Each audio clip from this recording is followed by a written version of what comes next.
Like many Games Workshop kits, the Chaos Forgefiend has a second option to build. At $80 retail, building just one doesn't feel like getting the full value of the kit. And I want to be able to play both models, so I decided to magnetize it. Because I like pain. Now here's a disclaimer. This is my first time magnetizing a Forgefiend model, so proceed with caution if you decide to follow what I'm doing. I started building knowing what would be the same for both versions, which is just the torso and legs. At first I was thinking about if I wanted clawed or hooved feet, and thankfully chose hooved. Thankfully, because the clawed feet are needed for the front legs of the Forgefiend, but I didn't know that when I chose them. I would have had to rip the feet off if I put the clawed feet on first. Crisis averted. I then realized I couldn't glue the front legs on because they share the mounting point with the tentacles, so this thing would be standing on the back legs only. For additional support, I decided to pin it. For this, I would bust out my Dremel tool. To ensure safety while drilling, wear goggles or some kind of glasses to make sure plastic doesn't fly into your eye.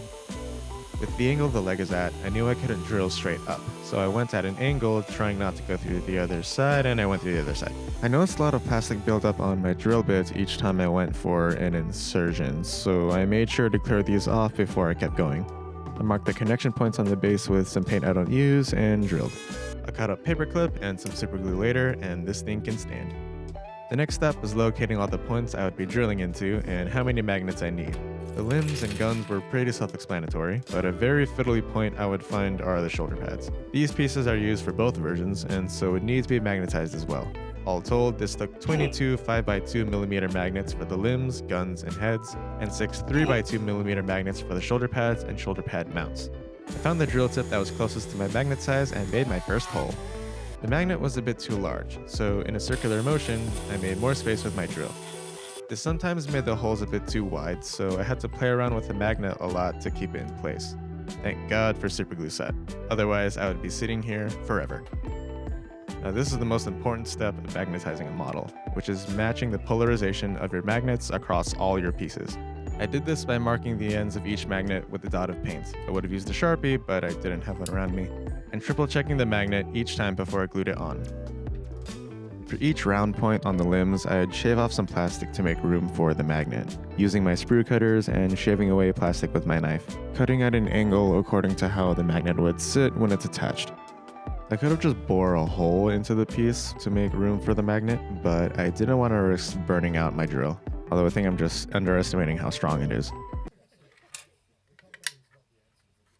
Oh, fuck yeah. Oh my god, yes. Some people will use sculpting material for their magnetizing, like green stuff or milliput, but I prefer to avoid that as much as possible. I find I get a much cleaner result relying on super glue and some precise cutting and drilling. Well, as precise as I can get. Side note, try not to cut yourself. Ow.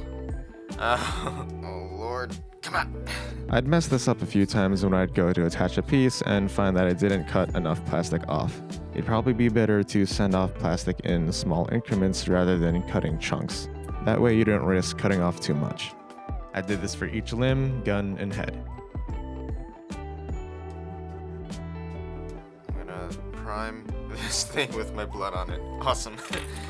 The gun arm is solid plastic, which makes cutting and drilling into it harder, so I could be a bit more reckless with how much pressure I put on it. On the inverse of that, the shoulder pads and shoulder pad mounts were very thin. At first I wasn't sure how to go about it, but there are these mounds of plastic that mark where the pads go into the pad mount, which conveniently were just about the same height as my magnet.